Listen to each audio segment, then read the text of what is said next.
Hello students, first to introduce myself, my name is Marko Šarkanj. I live in Munich and work on a large-scale autonomous driving development project as agile coach for two teams. As I've heard that you are struggling with support vector machines, with understanding basic concepts, and you're not able to complete the project, I would like to discuss a topic today with you. This discussion will have two parts. First part is theoretical part. We will repeat what you have already watched in Udacity video, and the second part will be more practical part, hands-on, where we will do the actual coding, and you will have a lot of opportunities to ask questions and see the concepts in action. So first I would like to hear a few words about yourself. Okay, thanks. It's great to have such experts in class, and I'm sure that we will have a very productive discussion. So first we can start with why do we need support vector machines? What are the support vector machines? The support vector machines are a way to classify two different data categories. For example, on one side we can have bicycles, on the other side we can have cars. So bicycles we can remember as blue, as more eco-friendly than cars. And the point is now to do some classification based on X1 and X2 attributes. Well, how will we do the classification? Most logical thing to do is to draw a line in front of them. And this line maximizes the margin between points of two different data categories in support vector machines. So this maximizes the distance to the nearest point of the nearest class. We can see, for example, the straight line that does that, and we can see also dotted lines that would also do that. But the problem is that we want to keep the algorithm as robust as possible, and that is why we will always choose the solid line, as the dotted lines wouldn't perform as good if you would, for example, have a car here very near to other cars and far away from the bicycles. So yes, so that's the main idea. Now, of course, what is obvious from such classification, we will always have outliers. For example, here are our bicycles, here are cars. There is one car that simply doesn't fit the model, that's an outlier, and there is nothing what we can do now. In this example, we will simply ignore the outlier as an acceptable error. Now we have see here a more sophisticated example. Here based on two attributes X and Y, here we have cars in the middle and bicycles are on the outside of the graph. Now, how we can separate those two categories? Well, it will be in this first graph. It will be very hard to do it without high error because there is no meaningful separation between them.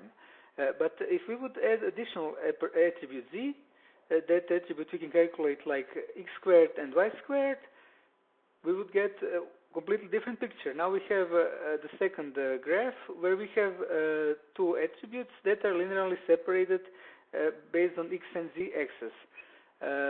So that's how we have turned simply nonlinear classification problem into linear classification problem, and that's the main idea of more advanced SVM algorithms.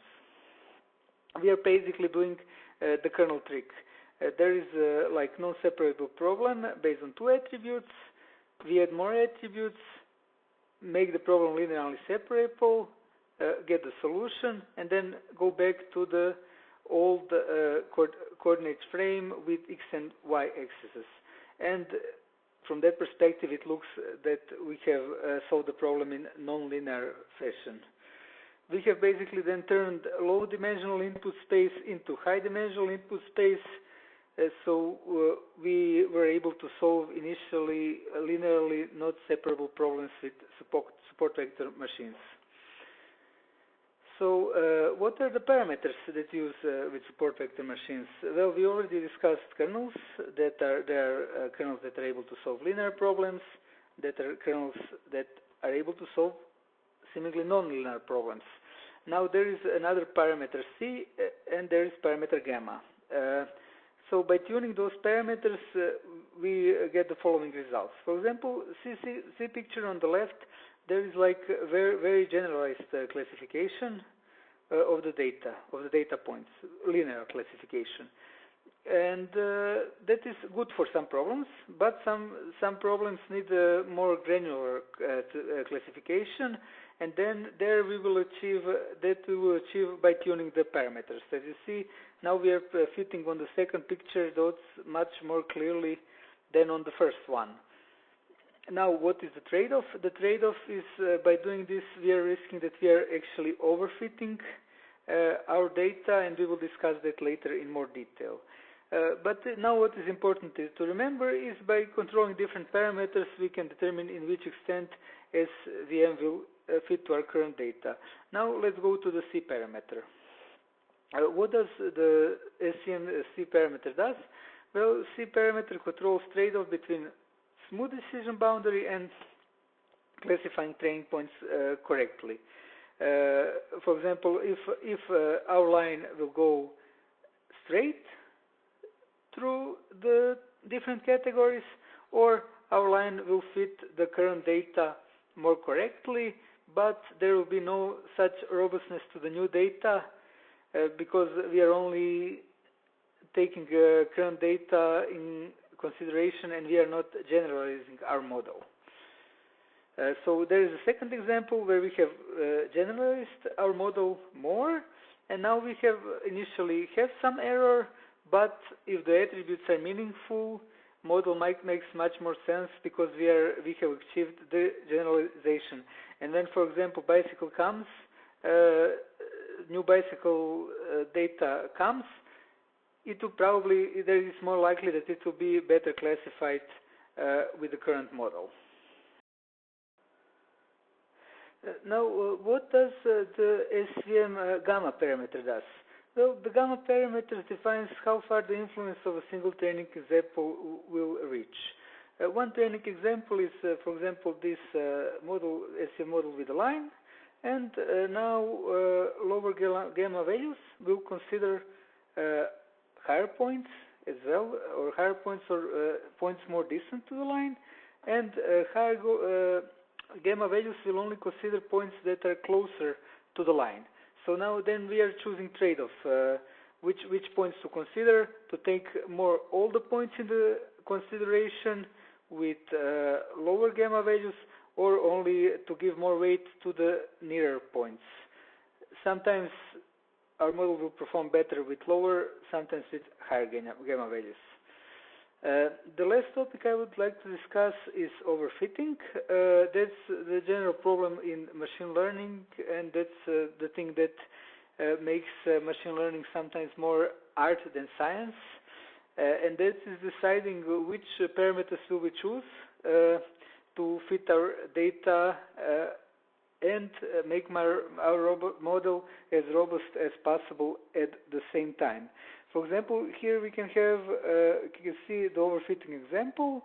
Our current training set has been fitted perfectly, but this doesn't make much sense because we are not doing any meaningful separation based on attributes. We have just make all of our training data points to pass, and we haven't generalized the model. When the new points of bicycle probably come, the classification will produce more error than for some more generalized model. For example, like on the picture 2, we can see there we have now drawn a straight green line, and this straight green line makes more meaningful way of classifying the categories in this example. Now, how can we make sure that we haven't done the overfitting, and how can we make sure that our model is robust enough? Because on training data we will easily achieve perfect results, Well, the point is to separate our training data into training set and the testing set. So based on one set, we are actually only training our SVM model, one set of data, and then we take a different set of data based on which we will test that our model really is robust enough and performs well. And this is how we will avoid overfitting. And now let's go to code and see a more practical example where we will have a lot of opportunities to ask questions, and we will have more interactive discussion.